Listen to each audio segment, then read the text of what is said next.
안녕하십니까. 직소들이 주인장 직소입니다. 1592년 5월 23일 전국시대를 통일한 토요토미 히데요시는 20만 명에 달하는 대군을 이끌고 조선을 침략했습니다.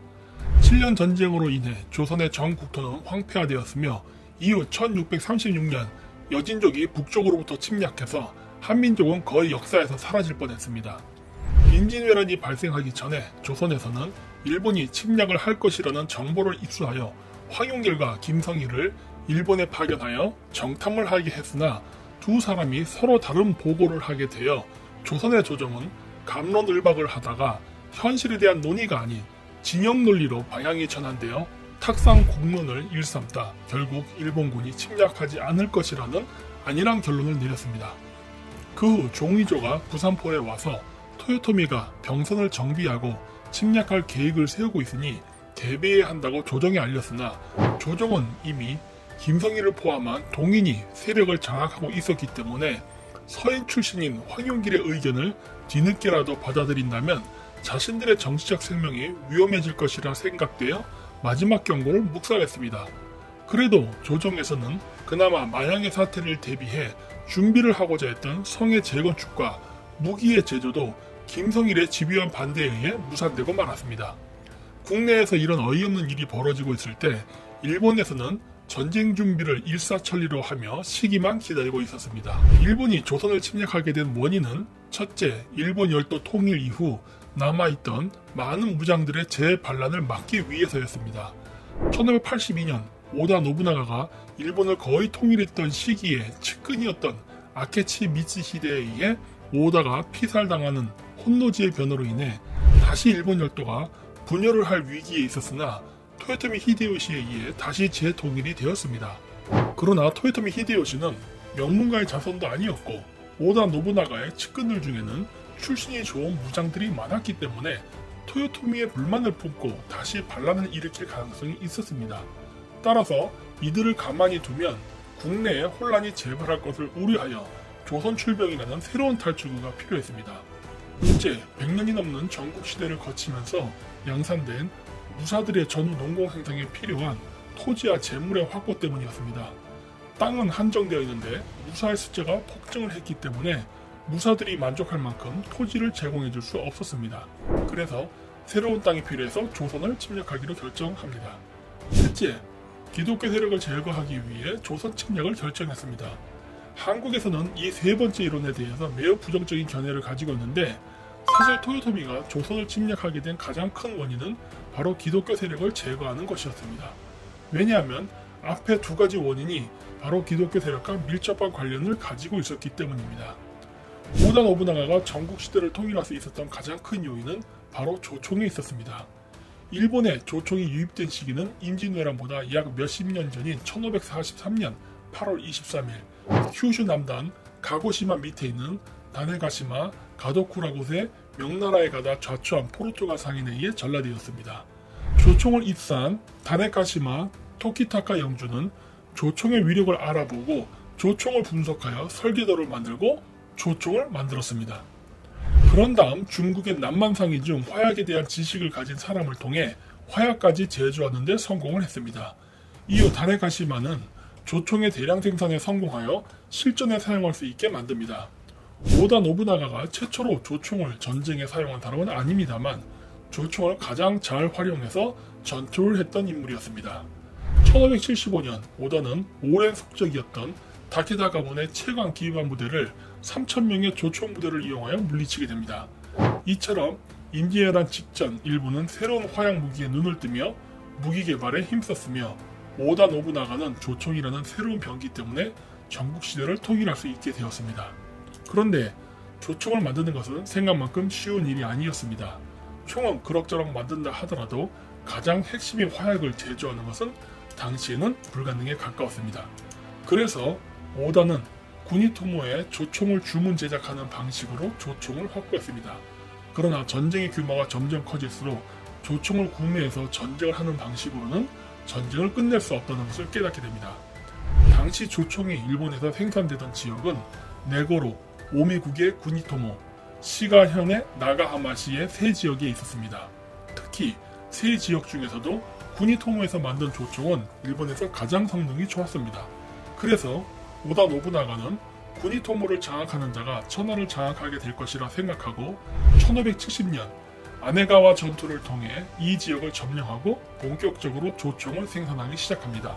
오다 노부나가가 주변 세력들에게 포위되어 힘겨운 전투를 했을 때도 꿋꿋이 버텨 승리할 수 있었던 것은 바로 조총의 생산지인 구니토모를 가지고 있었기 때문입니다.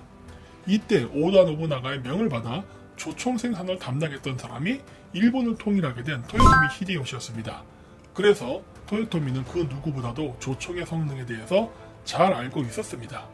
그랬기 때문에 토요토미는 전국시대가 끝난 이후 조총의 관리에 각별한 신경을 썼습니다. 왜냐하면 조총 기술이 반대 진영에 넘어가게 되면 또다시 내란이 발생할 수 있었기 때문입니다.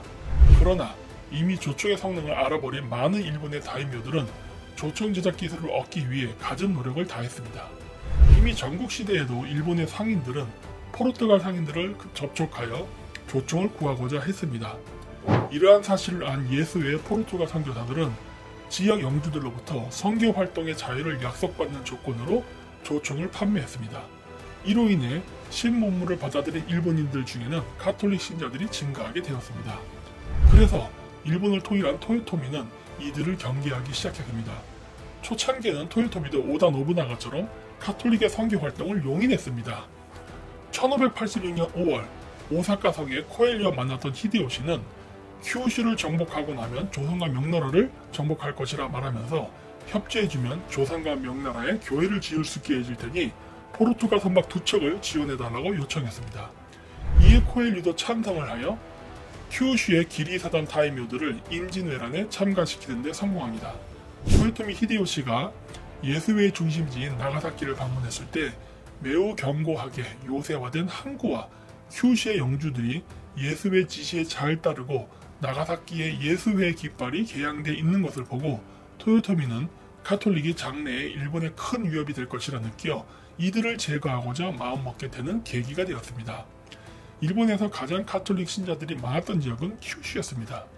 현 나가사키현 오무라시에 해당하는 산조조의 영주였던 오무라 스미타다는 일본 최초로 가톨릭으로 개종했던 타이묘로 나가사키 항구를 개항했던 장본인이었습니다. 그는 예수회가 포르투갈에 큰 영향력을 가지고 있다는 것을 알고 그들이 상업을 할 수 있게 요코지 항구와 편의를 제공했습니다. 그러나 요코지 항구는 오무라의 숙적이었던 코토 다카시의 침략으로 인해 파괴되어 나가사키를 다시 제공해 주었습니다. 그런데 또다시 다카시가 1500명의 군대를 이끌고 쳐들어오자 오무라는 예수회와 함께 이들을 물리치게 됩니다.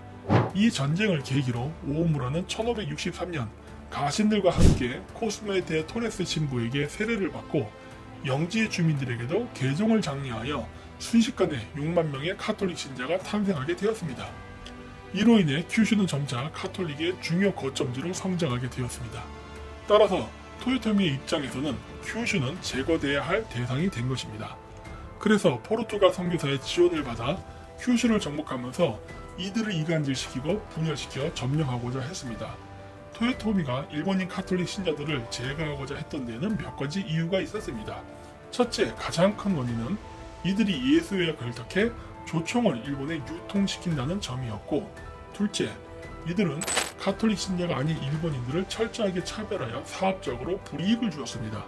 그래서 요코지 항이 개항되어 상인들이 무역을 할 때도 가톨릭 신자 상인의 경우는 10년간 세금 면제 혜택을 주었을 뿐만 아니라 불교 신자는 항구에 거주하지 못하게 했습니다. 뿐만 아니라 영내의 불교 사찰을 파괴하고 조상의 묘소를 파헤쳐 제사를 못 지내게 하였습니다. 또한 불교 승려와 신사의 신관들을 살해하고 개종을 하지 않으면 주민들을 살해하는 짓까지 벌였습니다. 셋째, 개종한 일본인들은 끝까지 개종하지 않고 버티던 일본인들을 포르투갈 상인에게 팔아 포르투갈 식민지에서 노예 생활을 하게 노예 무역도 활발히 했습니다.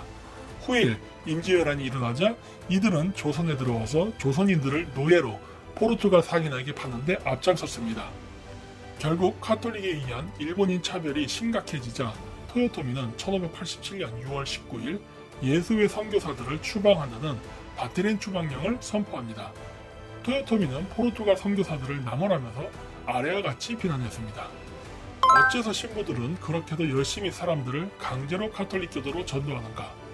어째서 신이나 부처의 신사와 사찰을 파괴하고 주지들을 박해하며 그들과 융화하지 않는가? 어째서 도리에 벗어나는 일임에도 불구하고 말과 소를 먹는가? 어째서 다수의 일본인들을 사들여 노예로 삼아 국외로 방출하는가? 바드렌 추방령은 5개의 조항으로 되어 있었으며 아래와 같습니다. 일본은 신의 나라이기 때문에 가톨릭의 나라에서 온 신부들이 악마의 가르침을 펴기 위해 이 땅에 오는 것은 몹시 나쁜 일이다. 그들은 일본의 여러 영지에 와서 우리를 그들의 종파로 계승시키고 있다. 이 때문에 그들은 신과 부처들의 사원을 파괴하고 있다. 이런 일은 사람들이 일찍이 보고 들은 적이 없는 일이다. 영주는 영지를 하사받는 것이고 무사들도 복록을 받고 있으므로 그들은 천하의 법도를 완전하게 준수할 의무를 지닌다. 이런 것을 어기고 소요를 일으킨다면 처벌받는다.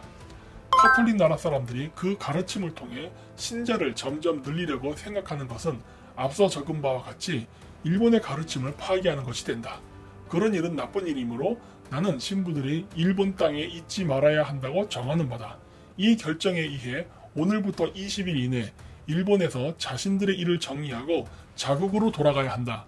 만일 이 기간에 누구든 그들에게 해를 입힌다면 그 자는 그 일 때문에 처벌을 받는다. 포르투갈 상선은 거래를 행하기 위해 내항하는 것이므로 그것과 전혀 별개의 일이다. 거래는 지장 없이 행할 수 있다. 앞으로 상인뿐만 아니라 인도에서 오는 사람들은 신과 부처의 가르침에 방해를 가하지 않는 한 누구라도 자유로이 일본에 올 수 있다.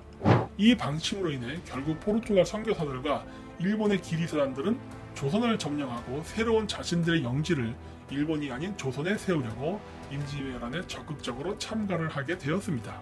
그리고 일본은 선교 활동을 강요하지 않던 네덜란드 상인들과 더 많은 교류를 하게 되어 난하게 유행을 하게 됩니다. 결국 임진왜란의 계기는 일본을 통일한 토요토미 히데요시의 개인적 정복 야욕도 있었지만 국가의 분열을 막기 위해 일본에 있던 카톨릭 세력들을 제거하기 위해 일으킨 전쟁이었다는 것을 알 수 있습니다. 임진왜란 기간 동안 조선에 온 선교사들과 기리사단들은 일본에서 했던 폐악질을 조선에서도 그대로 행하여 점령지의 조선 사람들에게 개종을 강요하고 거절할 시 죽이거나 남미나 동남아시아에 노예로 팔아버렸습니다. 종교를 믿는다는 선교사들은 이를 막기는커녕 오히려 장려하고 노예무역을 통해 경제적 이득을 취했습니다. 그렇다면 오늘날의 대한민국은 어떨까요? 한국의 개신교는 가톨릭과 다르게 한국 사회와 융화하여 공존을 하고 있을까요? 이들 또한 과거 가톨릭 선교사들과 신자들이 했던 행위를 똑같이 하며 한민족의 정체성을 제거하는 데 혼신의 노력을 다하고 있다는 것을 발견하실 수 있을 겁니다.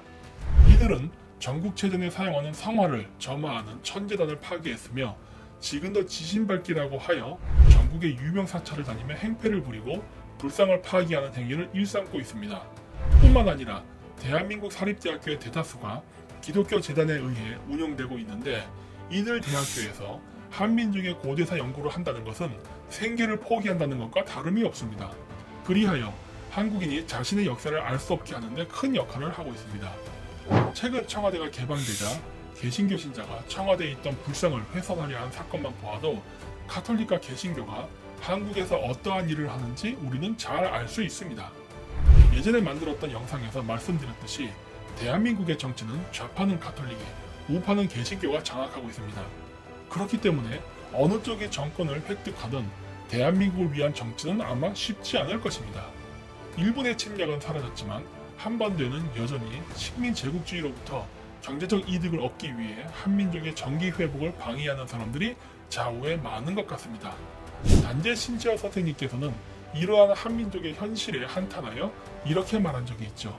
우리나라에 부처가 들어오면 조선의 부처가 되지 못하고 부처의 조선이 된다. 우리나라에 공자가 들어오면 조선의 공자가 되지 못하고 공자의 조선이 된다. 우리나라에 기독교가 들어오면 조선의 예수가 되는 게 아니라 예수의 조선이 되니 이것이 어찌된 일이냐.